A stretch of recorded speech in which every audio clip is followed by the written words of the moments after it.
Igama lami nguMinzo ngwakwakunene-ke mina ngisuka le Dumbe bathi kwaGawumuthi. Lena-ke iNation TV SA. Ngibonga ithuba engilitholile kubaphathi. Yasithola-ke ku-Instagram, TikTok, Facebook. Cela ukuthi usubscribe, usijoyine, utshena abangani bakho and ucommente. Comment-e ngendlela e-right. Namhlanje sikuphathele ubabumhlanga. Ubabumhlanga uyakhala-ke ngey'nkundla zokuxhumana. Abalaphi bendabuko abaka khulu kulento le ye-technology. So bayakhala bakutshena ukuthi sebehekhelwe inamba yabo sekwenzeka ukuthini. But-ke ngenhlanhla enkulu namhlanje simemile ubabumhlanga wenza kithi. Ukhala ukuthi bamhekhela inamba, banokumtshontshela ama-customer gcine sekuthiwa uyena umuntu owenza izinto ezirong. Namhlanje ngiyakumukela babumhlanga ehlelweni ukuthi sicela usichazele ukuthi ubabumhlanga kahle ubani. Yini futhi ubabumhlanga le yakhala ngayo namhlanje. Sawubona babumhlanga. Ndabezitha. Siyabingelela ohlelweni sibingelela amakhosi onke sibingelela eNingizimu Afrika nasesizweni sangaphandle Swaziland, Botswana, Limpopo, Bloemfontein. Ngiyanibingelela ngithi absheni sanibonani Dumela Mashikwane Dumelani. Namhlanje isizathu sesinilethela ekhaya kuNation TV ukuthi ngithe mangihleli ku WhatsApp yami sometimes ngilalela abantu abaningi abakhalayo ababuya ngokuthi badlelwe imali ngabantu abazenza ukuthi bawumhlanga. Omunye umuntu ezothi mina ngahamba ngaye eCape Town kwenye indawo kuthiwa ngiyohlangana babumhlanga mangifika base bangitshela ukuthi cha kumele imali ngiyifake ebank ukuze ngihlangane babumhlanga. So ngithi kubantu siyaxolisa kakhulu ngalokho okwenzakalayo. Kunabantu la kuma social media esithi must post umsebenzi ngoba hlala sibuya sizo advise abantu sifakela abantu izinto okumele basizakale ngazo. Kuzoba khona futhi osomathuba bahlala endlini abanye bayizibosha laba bantu laba. So ngithi abantu abaqaphele kakhulu ngoba labo bantu akubona abantu abasuka bawusizo abantu abasuka bazorobha abantu egameni likaMhlanga. Mina nje angimrobha umuntu mina ngifakelwe imali ngihlala ngibatshela abantu ukuthi umuntu ngicela ukuthi noma kungathiwa kwenze njani akafike kumina esigodlweni. Ngiyayikhipha futhi i-address yasesigodlweni lesa ngisebenzela kuso mangila eGoli se-South Africa ngiseBinoni endaweni yase-Selcourt Estate. Mayifika nje egethini lapha sibuya sibenzela ama-code abantu ukuthi bakhona ukungena ngoba ekhala sake khona kuna-access yakhona yasegethini. Umhlanga ngicela usithathe ngendlela e-right. Mhlambe umuntu njengase osekhaya ne ubhekile ukuthi umhlanga njengamanje uhekhelwe inamba yakhe. Usho ukuthi inamba yikho ku. Inamba bayihekile ngenhlanhla ngihlale izinsuku ezimbili ngingazi ukuthi inamba le abayafona kuyo le ka 0638024862. So benga understand ukuthi kwenzakalani ngoba le namba ngiyayisebenzisa ku WhatsApp but mase sibuya kuma calls kubuya kube khona umuntu oyisebenzisayo. So ngizwa ngabantu ku WhatsApp umuntu ebuya sethumele proof payment ethi hayi mkhulu umhlanga ngiqeda ukukuthumela 2.5 ngisendleleni bese ngiyadide ukuthi hayi laba bantu kwenzakalani kanti mase ngithi ngiyayifonela le number ayingeni ucingweni lami. Shuthi laba bantu bayihekile ngase ngifonela uMTN custom bakwazi ukuthi bayivala. So inamba okwamanje ivaliwe but ku WhatsApp ngiyatholakala kuyona uma calls abathe bazoyivala for 30 days iyabuya ukuthi izobe isebenza. Okay, mhlambe babumhlanga awunikeze umuntu osekhaya inamba entsha otholakala kuyibizwe uwe ngomlomo wakho. Isayintsha ilapho ocingweni. Okay, ibize ke babumhlanga inamba mhlambe otholakala kuyo mkhulu. Inamba abantu abangangithola kuyona ngizobabizela manje isayintsha kakhulu angakayibambi nanti lapha Ndabezitha ethi 063 35 244 35 063 35 244 35. Le number ke ayi WhatsApp bayiqaphele isebenza kuphela kuma calls kumuntu ongidingayo kuma calls ayinawo lu WhatsApp ngoba abantu abaningi banokufona kuma WhatsApp bafona ngapha nangapha. Lena ke bazokwazi ukungithola kuyona uma befona ocingweni. Uma bafuna ku WhatsApp abasebenzisa yona lena endala bazokwazi ukuthi bangithola. Kanti baqaphela futhi abantu ngikhathele ngabantu abakhalayo ahamba umuntu useyasithuka ethi hayi mina ngidlelwe imali ngeza kuwena. Cha umuntu oze kumina ngicela ukuthi abe nofakazi bokuthi mayefika kumina angibone qathatha asizakale kumina. Angahamba umuntu ahlangana nabantu abarongo bese ebuye ezothi hayi mina ngile kulo muntu ngishaya imali. Abantu abaningi ba confused la ekhaya sidlala siyabasiza abantu bese basebenzisa amandla la ekhaya kwaMhlanga la wesiza ngawo abantu ukuthi bakwazi ukuthi balimaze inhliziyo zabantu babaphuce imali zabo. Mkhulu mhlambe abantu abaningi bayakhala ngalento yokuthi siyadlelwa imali online, ukuthi-ke abantu inyanga ziyasho ukuthi imali siyithumele. Mhlampe-ke mkhulu ukugaranta ukuthi ngiyisendile ubaba uMhlanga vele iyasendwa imali online. Ubaba uMhlanga vele mangathi ngiyamfonela kule number bese ethi senda imali kule number yakho. Ngisizakala kanjani lo Mhlanga? Indaba ezitha la ekhaya sithunyelelwa imali ngaphandle kokuthi umuntu afike esigodlweni wathola ama-details wala ekhaya, ama-account number wakhona nama-number wala ekhaya. Sesizakele futhi uyakwazi umuntu ukuthumela imali, but la ekhaya sikwazi ukuthi sithi kumuntu akafaka imali esingakamsizi. Iyeyani le mali ayikhiphayo umuntu ongakasizakali, ngoba umuntu kumele akhiphe imali ey'ntweni eseyibonile asizakele kuyo. Baba uMhlanga asingene kulolu daba. Mhlawumbe ubaba uMhlanga umuntu oqalayo ngqa ukumbona. Ubaba uMhlanga umuntu osiza ngani? Kubantu abaqala ukungibona ngiyazi ukuthi abantu baningi kakhulu emhlabeni indaba ezithi abanye bayazalwa, abanye bayafa. So ubaba uMhlanga bambonayo, ubaba uMhlanga okokuqala ngizethulile. Udabuka kwaMhlaba uyalingana ngelinye lamathambo udabuka eMamboni. Ucuba umshangano omndawo ecuba umZulu futhi wakwaNongoma. Wakhulela endaweni kwaMhlaba uyalingana kwaZulu Natal lezalelwe khona. Ya ngobunyanga kodwa wabuyela futhi wayobuthatha ekhaya eMozambique eMamboni. So ngithema ngiqala umsebenzi wami ngawuqala lapha eSouth Coast endaweni yaseHluhluwe. Ya eHluhluwe ke ekuqaleni kwami emsebenzi wami kahle ngangidume kakhulu ngale zinto zamasonto. Ngase ngibuya futhi ngisiza abantu abaphazanyiswe ngokomqondo. So ila ke abelaphi banginika izitifikethi zomnyanga, ngase ngiyahamba futhi nga-edela nokuthwasa, but ukuthwasa kwami ke akufananga nezangoma ngoba mina ngumgedla mina. Ya ngenza umsebenzi ebucane kakhulu, ngisebenza ngomuthi la ekhaya. Ngingasho ukuthi ngisebenza ngaphezulu kwabathakathi benza kancane, mina ngaphezulu kwabo. Ngoba la ekhaya siyakwazi ukuthi abantu sibenzele abanye abantu. Siyakwazi la ekhaya ukuthi izinto abantu bangakhona ukuzenza mina ngiyazenza zenzeke. Ya. Mhlambe dokotela umuntu ungathi ukhuluma ngokulapha uhlanya usalapha yini noma cha uhlanya usalapha noma kwenzakalani lapha? Ngoba kwakuyisiphiwo amandla enginawo mina waqala enkonzweni. Kwakuyisiphiwo nanesithunywa mina umuntu ngokumbeka isandla noma ngingakamboni kwakumkhululekela ucingweni lami afone umuntu bese ngiyaqala ngibheka isithombe sakhe bese ngiyamkhululekela ngiyakwazi ukumlapha. Ake asingene kuleyo hlanya umuntu othi nginohlanya njengamanje ekhaya uyakwazi ukulapha kakhulu indaba ezitha umuntu onomuntu ekhaya ophanjanelwe ngokomqondo. Uma lowo muntu lowo ethwetshuliwe noma wake wasetshenzwa noma wadla izinto noma wanyathela izinto bamthakatha, ngiyabaqinisekisa ukuthi abafike naye ekhaya siyakwazi ukumelapha.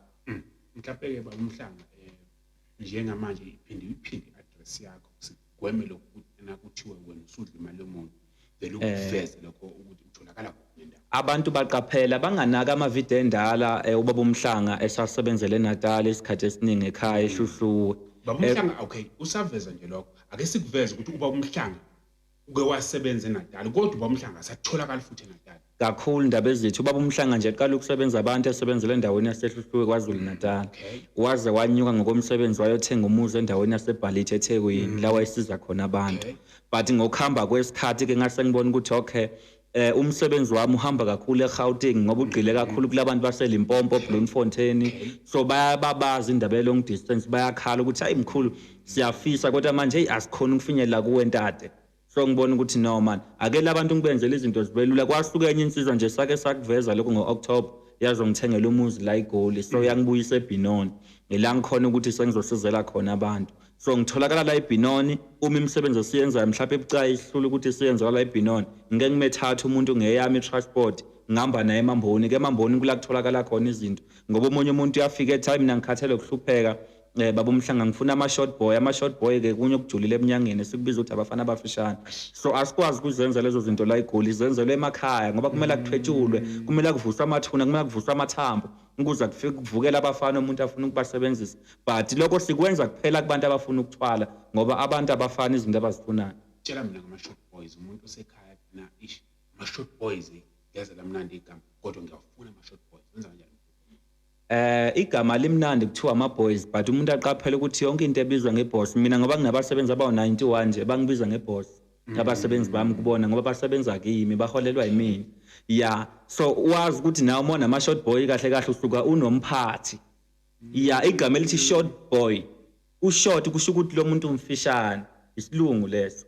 and then boy isilungu kusho ukuthi lo muntu umncane umfana abafana abancane aba short boys boys umphathi wakho ngoba uthulela avuka yosebenza mhlawumbe ngingaba namathenda kodwa manginamathenda nginomphathi endlini yami engavulwa mhlawumbe ngino round noma nginesiguqa thizeni noma ngake mhlawumbe umgodo othize so leyo into ekwazi ikhambe yotshontsha imali mina ngiphila ngamandla wayo ingakho ngithi ama short boy ngoba lento isebenzela mina mhlawumbe nga retire ngabe ngisebenza emayinini ngiyeke umsebenzi wami ngiyahamba ngiyakubaba umhlanga ngenzela ama short boy azokwazi ukuqhubeka ngiholela which is sekuyiboss yami ya mhlawumbe benginama business bese ngithi hayi no mina sengikhathele sengiyaretire manje ngina 50 years noma ngina 45 ngifuna ukuthatha umhlala phansi ama short boy iwona azokwazi ukwenzani hamba collect imali angibuyisele asivuma umhlanga namhlanje usilethele isimemezelo esiphuthumayo ukuthi inamba yakhe iblockekile sekuneyinsuku iblockekile so abantu abamfunayo uyagcizelela ukuthi bengaphinde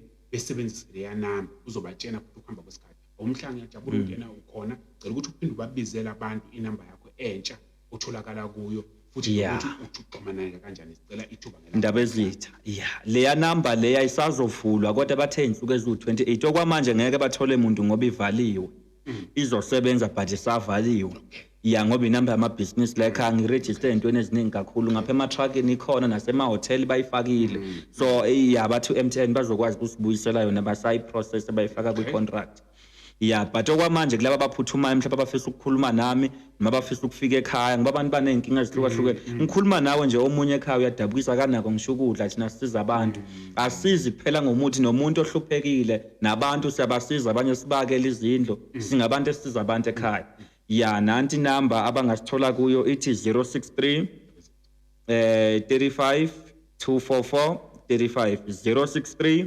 35 244 35 icishe ifana nayo leya inamba engiyithengile ngayenza ukuthi kube lula kumuntu ekhaya ukuthi angahlupheki ngoba naleya bethi 063 8024862 so zihlukana nje la ku35 lezi number ziyafana kodwa uyatholakala ku WhatsApp ngiyatholakala ku WhatsApp ku 063 8024862 but ukutholakala kwami angikwazi ukubhalela umuntu angikwazi futhi ukuthumela umuntu voice note ngama-call umuntu uthatha inamba uyangifonela nge-WhatsApp call uzangithola angangibhaleli mhlawumbe Ndaba Ezitha ucabanga kwakho kuphi kungaba yisolution kulo lento le ukuthi umuntu mhlawumbe aku-WhatsApp athathe inamba yakho personal kuwo or umuntu akufonela futhi inamba yakho e-WhatsApp kuphi ucabanga ukuthi kungaba yikona njengoba amanamba akhona lapha omabili umuntu angayithatha inamba phone no WhatsApp futhi akakhona ukuyithatha WhatsApp because abanye bake basho ukuthi hayi mina mkhula ngi-WhatsApp but ngikhona ukufona ngisebenzisa ubhompompo njengami nje naku nginongquvungquvu yefoni kodwa ngiyisebenzise ngoba ngihlala ngisesigodlweni so ifoni yami nje into esuke ihleli ngireceiver iy'ncingo uma zingena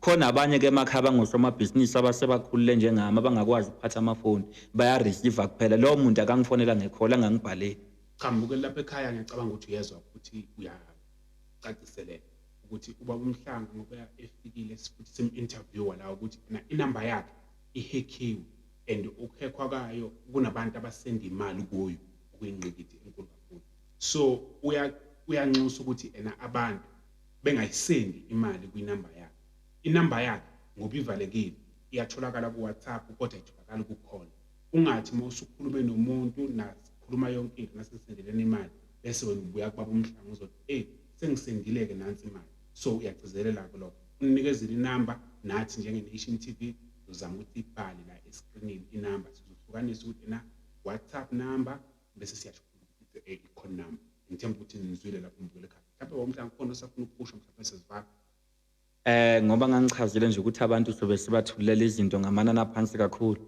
khona abantu lapha babefisa ukuthwala eminyakeni edlulile abanye bafisa ukuvula imisebenzi yabo abanye bafuna ukukhulisa amabhizinisi kodwa manje bakhala ngesimo sokuthi hey baba uMhlanga uyaluma mani ngoba vele izinto zeqiniso ziyabiza khehla uma uthola inyanga efike ethi hayi mina woza ne-1,000 zakuthwalisa usuke edlala ngawe lowo muntu izinto zangempela ziyabiza ngoba nathi inyanga ukuthi sizithola kumele siphume ngikhuluma nawe nje manje ngiyahamba ngiye endaweni yaseZambia mangisuke eZambia ngiye eTanzania ngoba ngihamba ngithenga amathambo wonke lama trip ngihamba ngemali ngiyathenga ngiyahlanganisa mangibuya ngoba ngifuna ukuthi umnyanga abantu bami mabefikile bathola lento abayifunayo mina la ekhaya ngenza izinto ezibucayi ngoba ngishilo abafana abafisha nje abantu bakazi babona futhi abantu sebaqoliwe kakhulu abasabuthemba umnyanga mina ngiyabavusa bevuka bephila mhlawumbe mkhulu ngifuna siyibheke lento abafana abafishane kodwa ngoba ufika uphuthuma ngifuna sibheke lento yabafana befishane ukuthi abanye abantu abayikhola lento yabafana bafishane and lento yamagundwane emali mhlawumbe nawe mhlawumbe uyayenza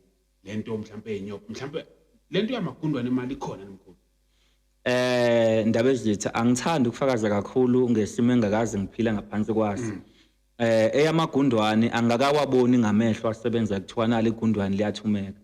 Kodwa eyespirit sabafana bafishane sengike ngasibona ngoba nami ngiyakwazi ukusenzela umuntu ahamba yophila. Senginabantu abangaphezulu kwamakhulu amabili oku 100,000 abathatha ama short boys eSouth Africa naseMozambique nakumazwe angaphandle namhlanje bacebile labo bantu. Bangamakhulu amabili labo bantu labo abathatha abafana bafishane. Abafana bafishane kuyinto ekhona iyavuswa in spiritually iyakwazi ukuvuka imsiza umuntu emathendeni imsiza umuntu kuma business imsiza umuntu futhi eminyangeni bakhe. Okunye futhi abantu abajule kakhulu imagic yemali ikhona ndaba ezitha iyenzeka umuntu masethi mina babumhlanga ngifuna nje umuntu ezongishayela into ethile ukuthi abantu abaningi sebadlala ngakho bathumela imali baqolwa ngabantu imagic yemali iyenzeka. Le babuye basebenzisa ukuthiwa imali esheshayo yona angiyazi but umuntu ethi mina ngikhathazekile ngifuna ukubona ngempela umuntu angenzela into ngihambe naye lokho ndaba ezitha ngiyaqinisekisa ukuthi akhona amasalamusi ngisho ngaye eNigeria ngisho ngaye eMozambique ngisho ngaye eZimbabwe siyakwazi ukuthi mase ufikile uhlupheke kakhulu mhlawumbe sikwenze yalo 1.5 noma lo 2 million ngaloko esisuka simelene ngakho phenduke nakhe ekhaya. Ayisathokoza besilo mina amhlobo umfana sanibhala uhlelo